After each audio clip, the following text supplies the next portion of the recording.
नमस्कार दोस्तों, आप सभी का एक बार फिर से स्वागत है कौटिल्य क्लासेस में।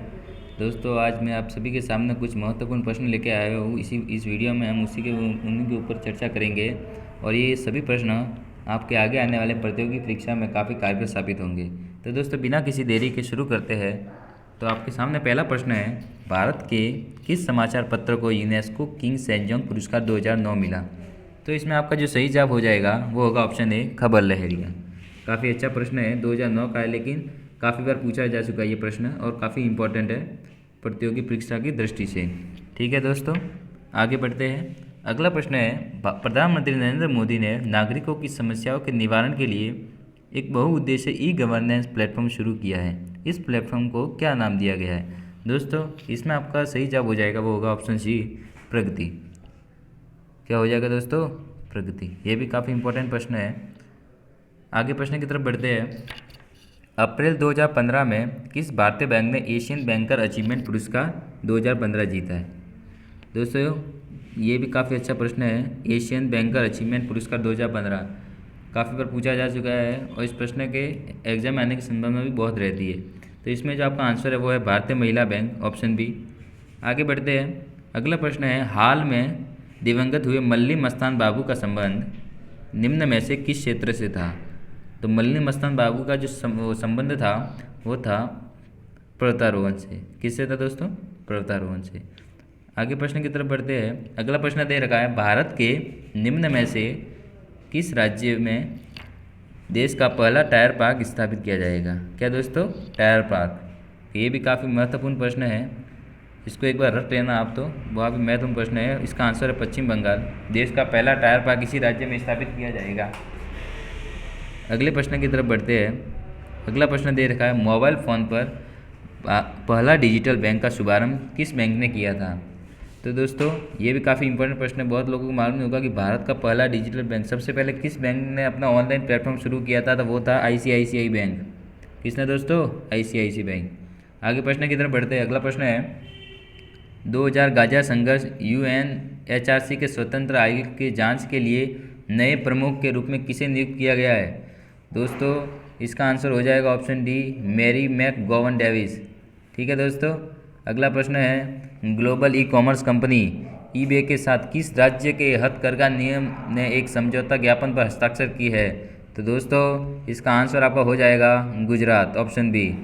अगला प्रश्न है, GIPC के अंतर्राष्ट्रीय बौद्धिक संपदा सूचकांक में भारत को कौन सा स्थान दिया गया है? तो दोस्तों, इसमें आपका जो सही जवाब हो जाएगा वो होगा 29वां। भारत को कौन सा स्थान दिया गया है? 29वां, ऑप्शन डी।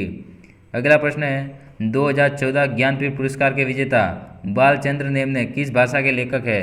तो इसमें आपका आंसर हो जाएगा मराठी भाषा के। काफ़ी इंपॉर्टेंट प्रश्न है दोस्तों, इसको मार्क कर देना, काफ़ी इंपॉर्टेंट प्रश्न है। ठीक है, अगले प्रश्न की तरफ बढ़ते हैं। कौन से मेट्रो शहर भारत का पहला वाईफाई सक्षम शहर बन गया है? तो कौन सा शहर है दोस्तों जो भारत का वाईफाई सक्षम शहर बन गया है? तो इसमें आपका आंसर हो जाएगा ऑप्शन सी, कोलकाता।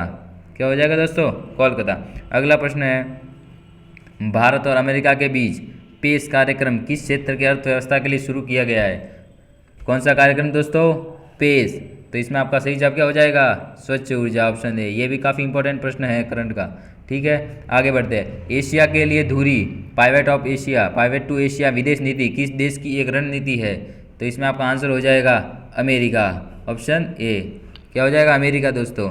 आगे प्रश्न की तरफ बढ़ते हैं। अगला प्रश्न दे रखा है, जलवायु परिवर्तन प्रदर्शन सूचकांक में 2021 में भारत किस स्थान पर है? तो भारत का स्थान कौन सा है दोस्तों? 10वां स्थान। ये भी काफ़ी इंपॉर्टेंट प्रश्न है परीक्षा की दृष्टि से। अगला प्रश्न है, दीनदयाल अंत्योदय योजना किस क्षेत्र के साथ जुड़ी हुई है? तो इसमें आपका आंसर हो जाएगा कौशल विकास के साथ। किसके साथ? कौशल विकास के साथ, ऑप्शन सी। ठीक है दोस्तों, अगले प्रश्न की तरफ बढ़ते हैं। किस राज्य को हाल ही में फिल्म फ्रेंडली राज्य का पुरस्कार मिला है? किसे मिला है दोस्तों? मध्य प्रदेश को। किसे? मध्य प्रदेश आपका सही जवाब हो जाएगा। क्या मिला है? फिल्म फ्रेंडली राज्य का पुरस्कार। आगे प्रश्न है, किस देश का नाम बदलकर हाल ही में द किंगडम ऑफ इस्वातिनी रखने की घोषणा की गई है? तो किस देश का नाम द किंगडम ऑफ इस्वातिनी करने की घोषणा की गई है? Switzerland, option D. ये भी काफ़ी इंपॉर्टेंट प्रश्न है। अगला प्रश्न है, किस देश की सरकार ने हाल ही में सरकारी नौकरियों में आरक्षण समाप्त करने का निर्णय लिया है? तो ये भी काफ़ी महत्वपूर्ण प्रश्न है दोस्तों परीक्षा की दृष्टि से। तो देश का नाम क्या है? बांग्लादेश। बांग्लादेश ने क्या किया है? अपने यहाँ सरकारी नौकरियों में आरक्षण को समाप्त कर दिया है। अगले प्रश्न की तरफ बढ़ते हैं, किस राज्य की सरकार ने हाल ही में बच्चों को पढ़ाई हेतु मिशन बुनियाद की शुरुआत की है? दोस्तों किसकी शुरुआत की है? मिशन बुनियाद की शुरुआत किस राज्य ने की है? दिल्ली ने। ठीक है, ये भी काफ़ी महत्वपूर्ण प्रश्न है। अगला प्रश्न है और आखिरी प्रश्न, किस राज्य की सरकार ने हाल ही में शहरी क्षेत्रों हेतु वाटर एटीएम पॉलिसी शुरू की है? क्या दोस्तों? Water ATM policy. तो इसका आंसर हो जाएगा हरियाणा। ठीक है दोस्तों, ये कुछ महत्वपूर्ण प्रश्न थे जो मैं लेकर आया था। ऐसी वीडियो आपको हर रोज़ मिलती रहेगी। अगर आप चैनल पर नए हो तो चैनल को सब्सक्राइब जरूर कर देना, और वीडियो अच्छी लगे तो वीडियो को लाइक ज़रूर कर देना। धन्यवाद।